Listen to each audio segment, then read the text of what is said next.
What is up boys and girls, ಏನು ಸಮಾಚಾರ? Welcome back to the next vlog. So ಏನು ಇವತ್ತದು ಅಂದರೆ ಕಾನ್ಸೆಪ್ಟ್, ನಾವು ಜಿಮ್ಗೆ ಹೋಗೋಣ, ಜಿಮ್ಗೆ ಹೋಗಿ ಸ್ಟೀಮ್ ತೊಗೊಳ್ಳೋಣ. ಬಟ್ ಬೈ ವಾಕ್ ಜಿಮ್ಗೆ ಹೋಗ್ತಿರೋದು, ಯಾಕಂದರೆ ಇವತ್ತದು ಡೈಲಿ ಸ್ಟೆಪ್ಸ್ ಕಂಪ್ಲೀಟ್ ಆಗಿಲ್ಲ ನಂದು. ಸೊ ಬೈ ವಾಕ್ ಹೋಗ್ತಾ ಸ್ಟೀಮ್ ತೊಗೊಳೋದ್ರದ್ದು ಅಡ್ವಾಂಟೇಜಸ್ ಏನು, ಏನಕ್ಕೆ ತೊಗೋಬೇಕು, ಯಾವಾಗ ತೊಗೋಬೇಕು, ರೆಸ್ಟ್ ಡೇಲಿ ತೊಗೋಬೇಕಾ, ನಾರ್ಮಲ್ ಡೇಸಲ್ಲಿ ತೊಗೋಬೇಕಾ, ಆದರೆ ಸ್ವಲ್ಪ ಕಾರ್ಡಿಯೋ ಸೈಕ್ಲಿಂಗ್ ಮುಗಿಸ್ಕೊಂಡು ಜಿಮ್ಮಲ್ಲೇ and will come back. And at the later part of the vlog ನಾನು ಇವತ್ತದು ಡಿನ್ನರ್ ಪ್ರಿಪ್ರೇಷನ್ ಹಾಕ್ತೀನಿ. ಏನಾರು ಸಲಾಡೋ ಏನಾರು ಒಂದು ಮಾಡೋದು, ಅದರದ್ದೊಂದು ವಿಡಿಯೋ ಮಾಡಿಬಿಟ್ಟು ಹಾಕ್ತೀನಿ.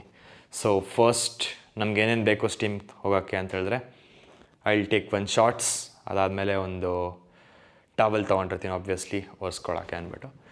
ಸೊ ಇದಿಷ್ಟನ್ನ ತೊಗೊಂಡು ಪಟ್ ಅಂದ್ಬಿಟ್ಟು ವಾಕ್ ಮಾಡ್ಕೊಂಡು ಹೋಗೋಣ ಜಿಮ್ಗೆ ಹೋಗ್ಬಿಟ್ಟು ನೆಕ್ಸ್ಟ್ ಅಲ್ಲಿ ತೋರಿಸ್ತೀನಿ. ಬಟ್ ಆನ್ ದ ವೇ ನಡ್ಕೊಂಡು ಹೋಗ್ತಾ ನಾನು ಅದರದ್ದು ಅಡ್ವಾಂಟೇಜಸ್ ಏನೇನಿದೆ ಸ್ಟೀಮ್ ತೊಗೊಳೋದ್ರು ಅದ್ರ ಬಗ್ಗೆ ಎಲ್ಲ ಡೀಟೇಲಾಗಿ ಹೇಳ್ತೀನಿ ನಾನು. So let's collect my bike, ಆಮೇಲೆ ಸ್ಟೀಮ್, ಆಮೇಲೆ ಆದರೆ ಸೈಕ್ಲಿಂಗ್ ಮುಗಿಸ್ಕೊಂಡು will come back home and will prepare the dinner. Let's go.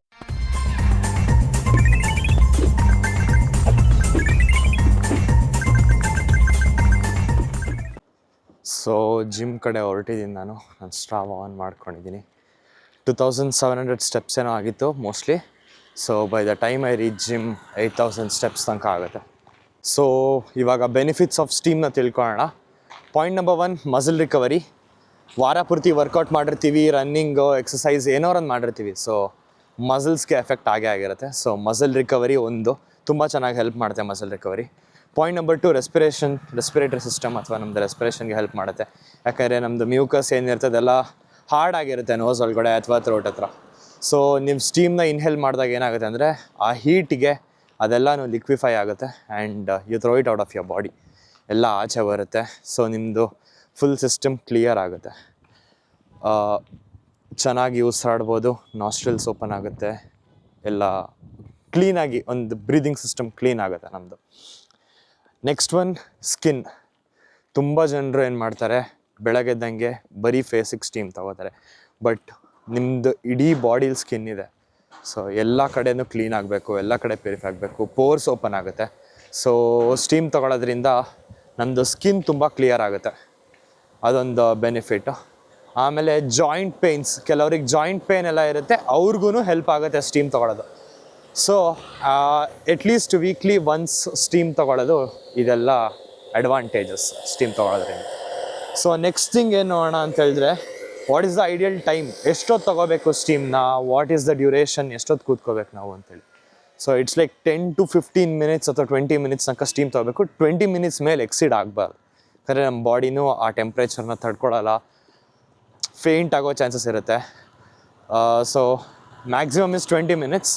But ನಮ್ಮ ಜಿಮ್ಮಲ್ಲಿ ಏನು ಪ್ರಾಬ್ಲಮ್ ಅಂತ ಹೇಳಿದ್ರೆ, ಹೀಟ್ ಕಂಟ್ರೋಲ್ ಇಲ್ಲ ಅವ್ರ ಹತ್ರ. ಯಾವಾಗಲೂ ಆಲ್ಮೋಸ್ಟ್ 45 ಡಿಗ್ರಿ ಕೆಳಗಡೆ ಇರಬೇಕು. 40 to 45 ಡಿಗ್ರಿ, 46 ಡಿಗ್ರಿ ಒಂದು ಐಡಿಯಲ್ ಟೆಂಪ್ರೇಚರ್ ಅಂತ ಹೇಳ್ತಾರೆ ಸ್ಟೀಮ್ ತೊಗೊಳಕ್ಕೆ ಅಥವಾ ಸಾನಾದಲ್ಲಿ ಕೂರೋಕ್ಕೆ.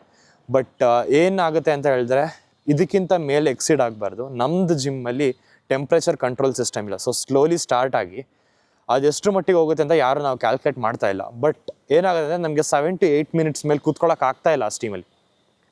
ತುಂಬ ಹೀಟ್ ಫೀಲ್ ಆಗುತ್ತೆ, ಫುಲ್ ರೆಡ್ ಆಗುತ್ತೆ ಸ್ಕಿನ್. ಸೊ ನಮ್ಗೆ ಅದೊಂಥರ ಕಾಷನ್ ಥರ ಆಗಿಬಿಡುತ್ತೆ, ಇಲ್ಲ ಹೊರಡೋಣ ಸಾಕು ಅಂತೇಳಿ. ಸೊ ನಾವು ಮ್ಯಾಕ್ಸಿಮಮ್ ಅಷ್ಟೊತ್ತೆ ಕೂತ್ಕೊಳ್ಳೋದು, ಅದ್ರ ಮೇಲೆ ನಾವು ಕೂತ್ಕೊಳ್ಳೋಕೆ ಹೋಗಲ್ಲ ಸ್ಟೀಮಲ್ಲಿ.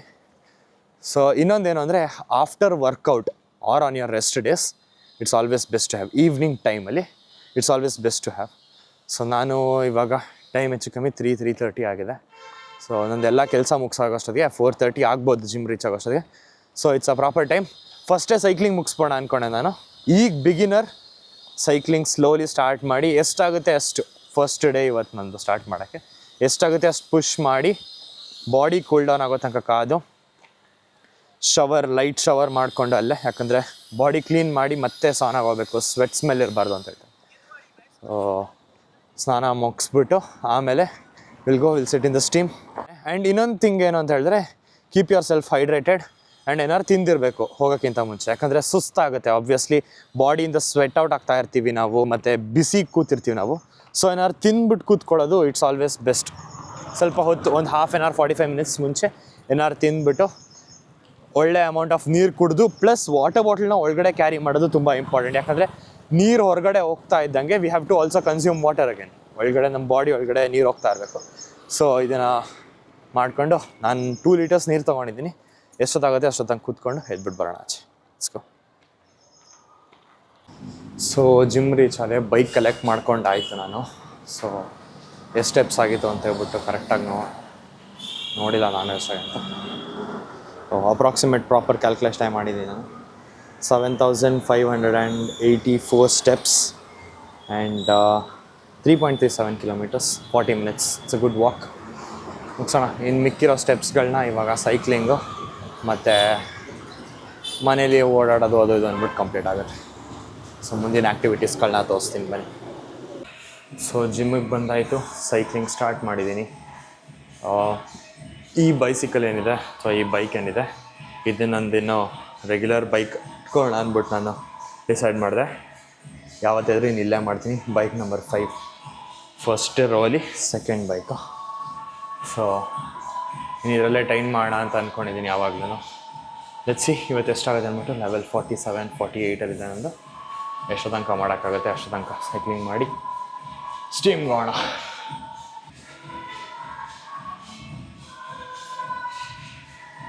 Guys 1 kilometre done. First kilometre time 2 minutes 35 seconds ತೊಗೊಂಡಿದ್ದೀನಿ.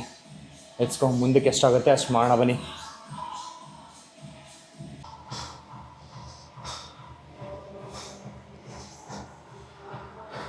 Two kilometers done. Let's go.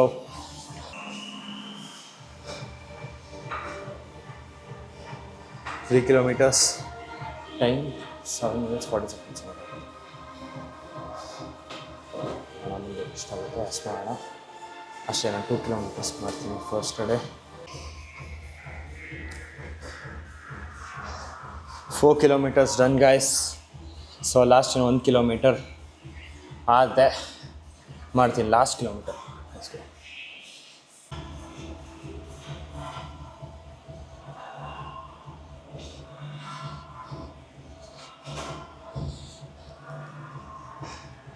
Finally 5 kilometers done. So ಒಂದು ಇಂಟ್ರೆಸ್ಟಿಂಗ್ ಪಾರ್ಟ್ ಏನಂದರೆ ಈ ಸೈಕ್ಲಿಂಗ್ ಏರಿಯಾ ಒಳಗಡೆ ಒಂದು ಕೋಟ್ ಬರ್ದಿದ್ದಾರೆ, your only limit is your mind ಅಂತ. ಸೊ ಏನು ಅಂತ ಹೇಳಿದೆ, ನಾವು ಎಷ್ಟು ಯೋಚನೆ ಮಾಡ್ತೀವಿ ಅದ್ರ ತಕ್ಕಂತೆ ನಾವು ಮಾಡ್ತೀವಿ ಅಂತೇಳಿ. ನಾನು ನನ್ನ ಕೈಲಿ 1 ಕಿಲೋಮೀಟ್ರ್ ಆಗೋದಂತ ಸ್ಟಾಪ್ ಮಾಡಿದರೆ 1 ಕಿಲೋಮೀಟ್ರಿಗೆ ಎಂಡ್ ಮಾಡ್ತಿದ್ದೆ. 3 ಆಗೋದಂತ ಸ್ಟಾಪ್ ಮಾಡಿದರೆ 3ಗೆ ಎಂಡ್ ಮಾಡ್ತಿದ್ದೆ. ಸೊ ಇವತ್ತಿಗೆ I could push myself to 5 kilometers. Let's go. ಇದರದ್ದೇ ಒಂದು ಸೀರೀಸ್ ಮಾಡಬೇಕು ಅಂತ ಇದ್ದೀನಿ, cycling series, until I buy my first road bike. ಮಾಡೋಣ ಅದನ್ನ, ಚೆನ್ನಾಗಿರುತ್ತೆ. I will practice every day 1 kilometre 500 metres. So ಎಷ್ಟಾಗುತ್ತೆ ಅಷ್ಟು ಪುಷ್ ಮಾಡೋಕ್ಕೆ ಟ್ರೈ ಮಾಡೋಣ. And one final day I will buy my road bike and I start practicing in that. So ಸ್ಟೀಮ್ಗೆ ಹೋಗೋಣ. ಇವಾಗ just ಬಂದ್ಬಿಟ್ಟು ಕೂತ್ಕೊಂಡೆ ಸ್ಟೀಮಲ್ಲಿ. ಸ್ಟೀಮ್ ಇವಾಗ ಜಸ್ಟ್ ಸ್ಟಾರ್ಟ್ ಆಗಿದೆ. Timer on ಮಾಡ್ಕೊಂಡು ಇವಾಗ ಜಸ್ಟ್ 1 ಸೆಕೆಂಡ್ ಆಗಿದೆ. ಸೊ ಎಷ್ಟೊತ್ತಂಗೆ ಆಗುತ್ತೆ ಅಷ್ಟು ನಾನು ಕೂತ್ಕೊಳ್ಳೋಣ. ಕೂತ್ಕೊಂಡು ನೋಡ್ಬೋದು ನೀವೆಲ್ಲ ಫಾಗ್ ಸ್ಟಾರ್ಟ್ ಆಗಿದೆ ಆ ಕಡೆ. ಎಷ್ಟು ಫುಲ್ ಆ ಕಡೆ ಆಗ್ತಾಯಿದೆ. Okay, let's finish this. So steam ಮುಗಿಸ್ಬಿಟ್ಟು ಆಚೆ ಬಂದೆ ನಾನು. ತುಂಬ ಹೊತ್ತು ಕೂರೋಕ್ಕಾಗಿಲ್ಲ. I show you the time. ನೋಡ್ಬೋದು 10 minutes 7 seconds ಏನೋ ಕೂತ್ಕೊಂಡಿದ್ದೀನಿ ಅಷ್ಟೇ. ತುಂಬ ಹೀಟಾಗೋಯ್ತು, ಅದಕ್ಕೆ ಆಚೆ ಬಂದುಬಿಟ್ಟೆ. ಸೊ ಒಂಥರ ಫ್ರೆಶ್ ಫೀಲ್ ಆಗ್ತಿದೆ ಆಚೆ ಬಂದಮೇಲೆ. ಮಳೆ ಬೇರೆ ಬಂದಿದೆ ಹೊರಗಡೆ. ಸೊ ಮನೆಗೆ ಹೋಗಿ ನೆಕ್ಸ್ಟ್ ಕುಕ್ಕಿಂಗ್ ಏನಿದೆ ವೀಡಿಯೋ ಅದನ್ನು ಹಾಕ್ತೀನಿ. And this is the end of the vlog.